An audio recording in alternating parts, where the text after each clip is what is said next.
So Behringer's been slashing prices on some of their most popular gear up to 40%. What do you think about that? The good, the bad, and more coming up. Hey mom, keep it down. Try to rock it in the basement of the crowd. Hey, this is Mike from 424recording.com, and in today's video I wanted to talk a little bit about this news story I came across about Behringer slashing their prices.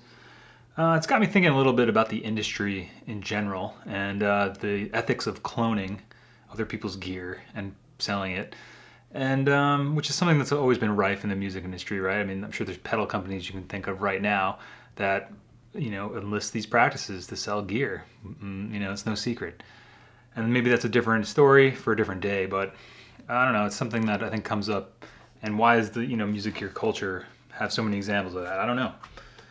But the main thing I would think about too is the markup of other companies. If Behringer's able to slash their prices by this much, obviously they've consolidated some of their, production costs and have this new warehouse compound where they're building all this stuff. But it just makes you wonder about other companies that are exporting labor to other countries and importing products to be sold in America or the UK too, and or across the world, really. I don't know, wherever these products are sold. It just makes you wonder, though, because those companies are making a lot of money, like Apple, for instance. That's always a story we've been hearing about a lot lately, building iPhones in China, marking them up to ridiculous prices, like $1,000 here. And don't get me wrong, I'm an Apple fanboy. I'll definitely buy it. But, the people in the middle are making a lot of money. The corporations are making a lot of money. And I think it's cool that Behringer is able to make analog synthesizers and other gear available to people that wouldn't normally have it at a price point that makes sense for them. But at the same time, there's a lot of factors that come into play, and work costs and workers' compensation, etc. And obviously, I have some Behringer gear. I have my baritone right there. I love that thing.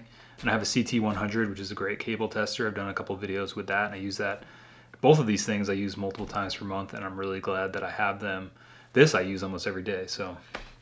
But that's the one thing I was thinking about, and I hope the labor, like I said, is compensated accordingly.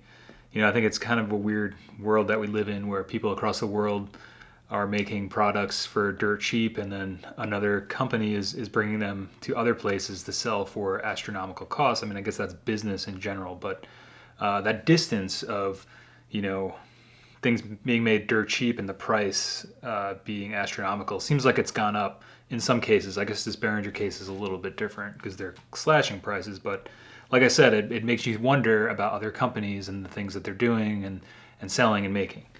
I guess the good thing about this is that people will still buy the genuine products from companies such as Moog. One of the big synthesizers that Behringer is cloning is a Moog synthesizer that goes for around $3,500, and I think Behringer's model is $300. Now, I guess you could say it's a good thing because somebody, I personally can't afford a $300 or $500 synthesizer, nor do I really want one. But at the same time, if I did want to try it out, I could get my hands on one to try out relatively easily. And not to say I couldn't get a Moog or, go to a store and try it out. I was actually in Asheville, North Carolina, where Moog's products are made. And that's another thing too. Moog is an American-based company. They have a warehouse. They're paying American workers to produce their product, which is fucking great.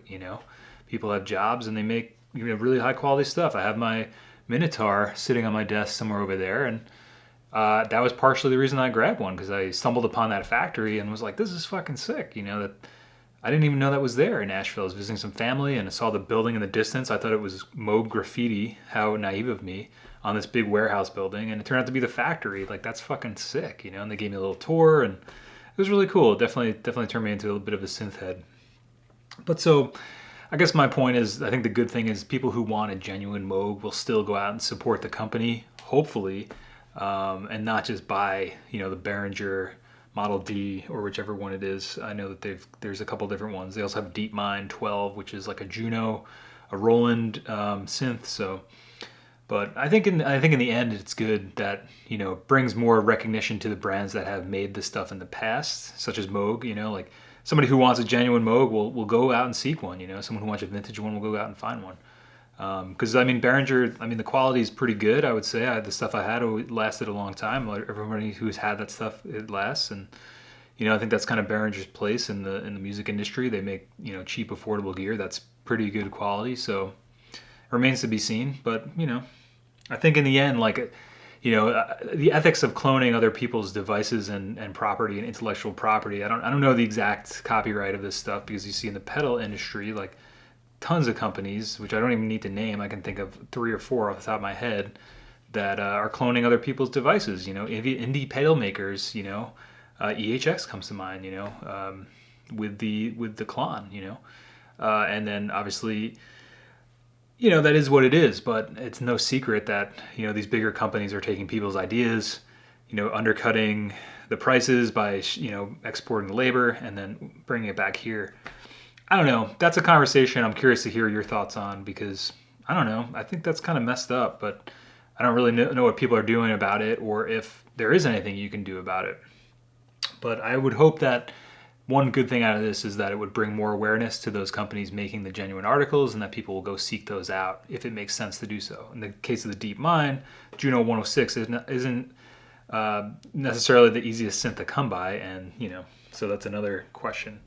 But yeah, so I also think there's this strange precedent now in economics in general. I'm not an economist. I'm just somebody like observing things, and I don't have any factual data to back this up. But it just seems like what's going on now in economics, American economics, is this race to the bottom, meaning Behringer is just cutting the prices so they can get them as low as they can. So they will have a huge share of the market because people will be buying. It says that this article that I was reading said it's tripled their orders for this stuff. So they're becoming ubiquitous and really well known for putting this stuff out, much like Amazon, and the business model of Amazon. Basically, having these razor thin margins, but everybody, whenever they want something, comes to your company to get it. So I don't know where that leads to. I don't know if that leads to monopolies. I don't know if that leads to shady business practices, shady, there's plenty of stories with Amazon and labor rights and, people being forced to work these crazy hours to fulfill orders. So I don't know. We got like a vacuum going here. I don't know. Sorry about that.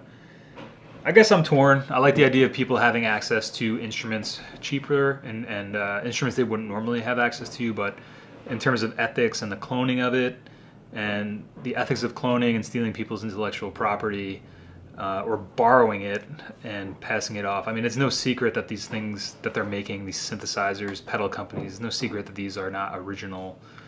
And I guess in the case of the Deep Mind, it's supposed to be improved upon, which is cool. I guess if you take somebody's idea and improve upon it, I mean, I think we're all standing on the shoulders of giants, right? So, I think that's human history. But at the same time, I think there's some shadiness, and I think there's some ethical questions in there. And I just don't like the idea of corporations taking advantage of cheap labor to then charge people across on the other side of the world a lot more money. But I think that's the whole idea with like AliExpress and Alibaba and being able to order eventually straight from these factories, right? Cut out those middleman corporations. I don't know. I don't know much about how all that stuff works, but just from observing it, I think it's kind of messed up. But I guess that's the way of the world today. I don't really know what to do about it other than support the companies that I want to support and get the things that I can get. I don't know. Do you have any ideas on what can be done, if anything? I just hope that those people are compensated accordingly for their hard work and for having to work long hours, I'm assuming, to pump out these products. Yeah, so that's kind of my thoughts on Behringer slashing their prices. Kind of a lot of stuff wrapped up in that. I think overall there's some good things about it for consumers and for music enthusiasts and hobbyists and people playing shows and things and touring musicians. But at the same time, I think there's a lot wrapped up in that, and it makes me think a little bit about my own purchases and what I can do to at least hold the tide back, or just think about where it's really heading and what it really means for the industry and the things that I enjoy as a hobbyist. So this is Mike from 424recording.com. If you want to check out an ebook I wrote about the cure for gas, which is pretty pertinent to this topic, you can check that out at 424recording.com. It's a free download. Go check it out, and make sure you do something you want to do today. If you're new around here, don't forget to subscribe to my YouTube channel, you nerd, and we'll see you on the next one, all right?